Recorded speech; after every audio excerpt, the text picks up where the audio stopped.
By 1992, Sega was at the peak of their powers. Although their Genesis home console had gotten off to a slow start, it quickly picked up in sales due to an influx of new games and an aggressive marketing campaign. This rise was solidified in 1991 with the release of Sonic the Hedgehog, just in time to take the spotlight away from the upcoming Super Nintendo and especially its flagship title, Super Mario World. Development on Sonic started when Sega, seeing what Super Mario had done for Nintendo and their NES, wanted not only a rival game for the Genesis but a rival mascot as well. However, what set the two games apart was how Sonic focused more on speed over just pulling off tricky jumps. A key aspect of this was Sonic's ability to roll into a ball in order to gain momentum, which could then be used to launch off ramps and gain access to hidden areas as well as to attack enemies. While this revolutionary new take on platforming was only present for about a third of the game in total, it wasn't the only thing the game had going for it. Compared to the family-friendly and aloof character of Mario, Sonic sported a cooler, more edgy personality that complemented how Sega portrayed and marketed the Genesis towards an older audience. While Sonic the Hedgehog captured the public's imagination and spearheaded the company's success as a whole, it wasn't the only game made by Sega as a direct competitor to Mario. A few months prior to Sonic's release, Sega Technical Institute had started work on their own platformer titled Kid Chameleon as a response to the Genesis lacking Western-developed games in said genre. The game takes a far more traditional approach to platforming, with more conventional levels focusing on precise jumping rather than speed. The titular Kid Chameleon is portrayed as a too-tough-to-beat rebel who, much like Sonic, is designed to be an edgier, cooler character when compared to Mario. The plot centers around a new holographic arcade machine called the Wild Side that was so realistic the boss escaped and started capturing kids by defeating them at the game.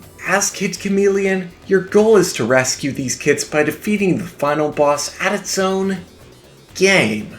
When it comes to gameplay, the most important mechanic is the mask system. By picking up different masks, you can transform into different forms, playing into various pop culture tropes of the early 1990s, all with their own unique abilities. The Iron Knight is the first one of these masks that you encounter, giving extra health as well as being able to climb walls and smash blocks by jumping on them. The second level of the game introduces the Red Stealth Mask, transforming you into a samurai with a sword capable of both attacking enemies and breaking through blocks directly beneath you. Highwater Pass plays host to the next two stages of the game, each featuring a new mask of their own. The first of these is the Berserker Mask, which allows you to charge at blocks and enemies in order to smash through them. In the second stage of Highwater Pass, the Maniac's Mask is introduced, which appears to be modeled after Jason Voorhees and gives you the ability to throw axes at enemies. While these four masks are by far the most common here, and are technically the only ones required in order to complete the game, it also features a handful of more specialized masks with more powerful abilities at the expense of being harder to find. These include the Juggernaut, which turns you into a skeleton driving a tank that shoots skulls of its own, and the Micromax, which shrinks you down into a fly that can jump off walls. The Cyclone is by far the best mask I found, transforming you into a tornado that not only can drill through enemies, but can also fly and bypass entire levels if needed. There's also the Cyclops and the Skycutter masks, but I never found them while playing. Yeah, I didn't complete Kid Chameleon. However, that's not the only reason why I didn't encounter all of the masks.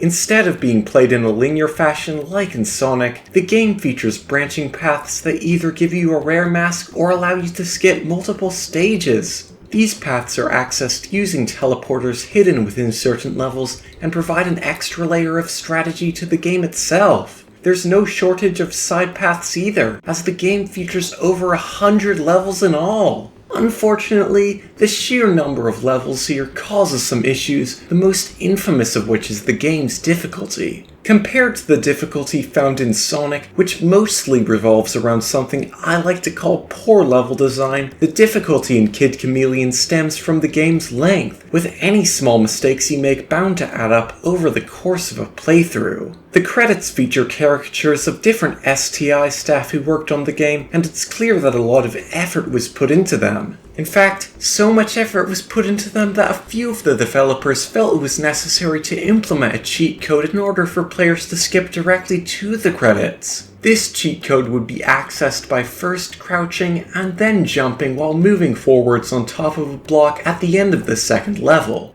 However, due to an extra stage being added to the game late in development, the cheat code was inadvertently shifted forwards by one, instead transporting the player to the final boss of the game. Yeah, this is the only way I was able to complete the game. This final boss is known as Heady Metal, and while it looks intimidating, all you have to do to defeat it is jump on its head a couple of times before... Yeah, I don't like this game. Well, I'm never eating grapes again.